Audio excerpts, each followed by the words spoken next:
নমস্কাৰ সকলোকে স্বাগতম জনাইছোঁ মই নাজানো অসমৰ অন্য এটা ভিডিঅ'লৈ আৰু ইয়াৰ আগৰ যিটো ভিডিঅ' মই আপলোড কৰিছিলোঁ আচলতে ইউটিউব আৰু ফেচবুকত শ্ৰীমন্ত শংকৰদেৱ সংঘৰ লগতে আহোম সম্প্ৰদায়ৰ মাজত যি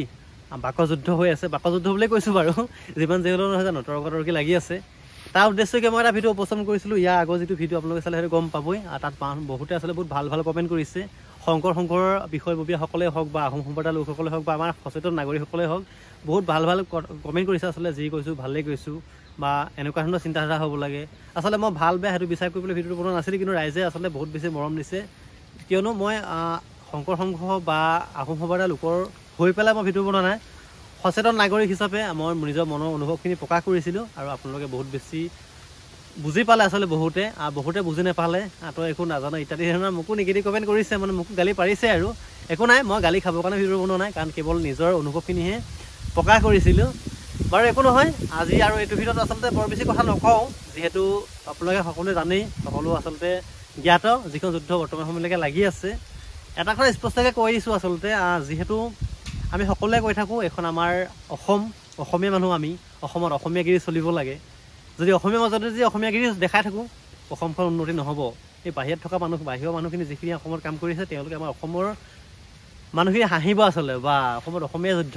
আমিনো কোননো তেওঁলোকে হাঁহিব আচলতে অসমত অসমীয়াই মিলা প্ৰীতি নাই অসমতে অসমীয়াৰ মাজতে সংঘৰ্ষ অসমখন বহুত ভাল বুলি আমাৰ আন্তঃবিশ্ববিলাকত প্ৰচাৰ হৈ থাকে যিহেতু আমিও বাহিৰত থাকি আহিছোঁ ন গম পাওঁ আচলতে অসমৰ মানুহবিলাক বহুত ভাল বহুত নম্ৰ হয় ভালো বাৰু তাৰ মাজতে কিছুমান মানুহে বিতৰ্কখন লগায়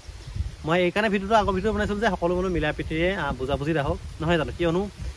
এটা কথা আপোনালোকেও জানে আপুনি লাচিত বৰফুকনদেৱো হ'ব নোৱাৰে আপুনি শংকৰদেৱো হ'ব নোৱাৰে আপুনি মাধৱদেৱো হ'ব নোৱাৰে তেওঁলোকৰ কৰ্মৰাজিবোৰক আমি সমালোচনা কৰিব পাৰোঁ আৰু সেইবিলাক অধ্যয়ন কৰিব পাৰোঁ আজি শংকৰদেৱে কোৱা নাছিলে আমাৰ জাতিৰ মাজত ভাগ ভেদাভেদ হ'বলৈ আজি লাচিত বৰফুকনেও কোৱা নাছিলে বা আজি চাউলু চুকাফা তেওঁলোকে কোৱা নাছিলে সেই ভূপেন হাজৰিকাদেৱেও কোৱা নাছিলে সকলো মহান ব্যক্তিসকলে কোৱা নাছিলে জাতিভেদ ধৰি থাকক আমুক যাতে হিংসা কৰক কোনেও কোৱা নাছিলে আপুনি শংকৰদেৱো হ'ব নোৱাৰে আপুনি মাধৱদেৱো হ'ব নোৱাৰে আপুনি চাউলু চুকাফাও হ'ব নোৱাৰে আৰু তেওঁলোকৰ কৰ্মৰাজিক আমি সন্মান দিব পাৰোঁ সেই কামসমূহক শ্ৰদ্ধা কৰিব পাৰোঁ তেওঁলোকক সুঁৱৰিব পাৰোঁ গম পাইছেনে গতিকে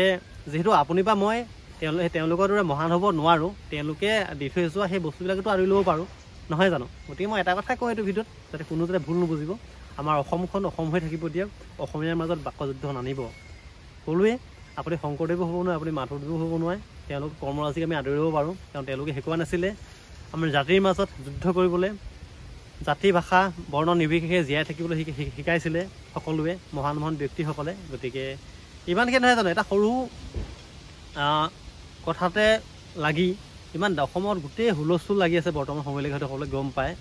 ইমানখিনি হ'ল মই আগৰ ভিডিঅ'টো আপোনালোকক কৈছিলোঁ যে বহুতে ভাল পালেই কথাখিনি একচেপ্ট কৰিছে বহুতে প্ৰায় 99% কমেণ্ট পজিটিভ আহিছে তাৰ মাজতে 2-এটা কমেণ্টে মোক গালি পাৰিছে বা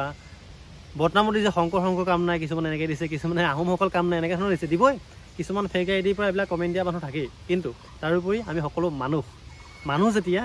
মানুহ হৈ জীয়াই থকাটো আমাৰ কৰ্তব্য কাৰণ এইখন আমাৰ অসম শংকৰ আজানৰ দেশ বুলি আমি কৈ থাকোঁ অসমীয়া হিন্দু ভাই বুলি কৈ থাকোঁ কাক কওঁ মানুহক শুনাবলৈ ফেচবুক পোষ্ট লিখিবলৈ নহ'ব হাতে কামে কৰিব লাগিব কৰি দেখুৱাব লাগিব আমাৰ অসমীয়াৰ মাজতে আমি যুদ্ধ লাগি থাকোঁ অসম ৰসাতলৈ যাব কোৱা আছিল আগৰ ভিডিঅ'টোত চাবচোন যিসকলে চোৱা নাই বৰ বেছি দীঘলীয়া নকওঁ ভিডিঅ'টো মই এটা কথাই ক'ম যিমানখিনি হ'ল আৰু দ্বিতীয়বাৰ যাতে অসমত অসমীয়াসকলে আৰু এটা কথা স্পষ্ট দেই মই বেলেগকৈ নকওঁ আমাৰ চৰকাৰলৈ এটা অনুৰোধ কৰিছোঁ এই ভিডিঅ'টোত যদিহে কোনোবা আপোনালোকে যদি শ্বেয়াৰ কৰে হয়তো চৰকাৰ প্ৰশাসনে দৃষ্টিগোচৰ হ'বও পাৰে হয় বুলি নকওঁ আমাৰ অসমত বিভিন্ন ধৰণৰ অসমৰ যিখিনি ভাৰতৰ সংবিধান আছে সংবিধানৰ মানে আমি প্ৰায় ভাৰতখনে আচলতে সংবিধানৰ মতেহে চলোঁ হয়তো কিছুমান আমাৰ অসমৰ ৰীতি নীতিৰ কাৰণে আমি অসমত কিছুমান নিয়ম আমি একচেপ্ট কৰিব নোৱাৰোঁ কিন্তু অসম চৰকাৰে কিছুমান এনেকুৱা নীতি নীতি বনাওক আচলতে অসমত সকলো মানুহে একতাৰ এনাজৰীডাল একগোট হৈ জীয়াই থাকিব লাগে অসমীয়াৰ মাজতে যদি আজি এনেকৈ লাগি থকা হয় আৰু বহুতে কৈছে কলিকাল চলি আছে বোলে কমেণ্ট কৰিছে সেইটো সঁচা কথা কলিকালত কলিযুগৰ আৰম্ভণি ঘটিছে বুলি কৈছে তেনেকুৱাই লাগিছে আমাৰ অসমীয়াৰ মাজতে যদি খোৱা কাম হৈ থাকে আৰু ভৱিষ্যতলৈ কি হ'ব আজি 2025 চন হৈছে যদি আজিয়ে যদি যুদ্ধ লাগোঁ সেই 2030 চন 40-50 চনৰ কি অৱস্থা হ'ব অসমখন অৰ্ধপতন যাব বুলি ক'লেও ভুল নহয় আচলতে গতিকে মীমাংসালৈ আহক আৰু সকলোৱে ভালে থাকক মীমাংসালৈ আহক সকলোৱে যাতে একো মিলা প্ৰীতিয়ে জীয়াই থকাতে বিচাৰোঁ নহয়। জীৱনটো এবাৰহে, আপোনাৰ জীৱনটো কেতিয়া শূন্য হৈ যাব বা মোৰ জীৱনটো কেতিয়া শূন্য হৈ যাব কোনেও নাজানে। জীৱনটোলৈ অহংকাৰ কৰি লাভ নাই আৰু এইবোৰত ধৰি থাকি লাভ নাই। হয়, আমাৰ ৰীতি নীতি কিছুমান আছে, মানিব লাগিব, কিন্তু যিবিলাক ৰীতি নীতি আমাৰ গোটেই অসমখনে আদৰি ল'ব নোৱাৰে, গোটেই সমাজখনে আদৰি ল'ব নোৱাৰে, সেইবিলাক ৰীতি নীতি আমাৰ সমাজখনে নথকাই ভাল, মই এইটো কথা জানো। কাৰণ সকলোৱে প্ৰযোজ্য হ'ব লাগে, প্ৰত্যেকটো ৰীতি নীতি সকলোকে আদৰি ল'ব লাগে। এই আমুক তামুক ভেদাভেদ ৰাখি লাভ নাই। জীৱন হয় জীৱন, কেতিয়া আপুনি মই শূন্য হৈ যাম কোনেও ক'ব নোৱাৰে। মনত ৰাখিব। ধন্যবাদ। বৰ বেছি দীঘলীয়া নকওঁ, সামৰণি মাৰিছোঁ।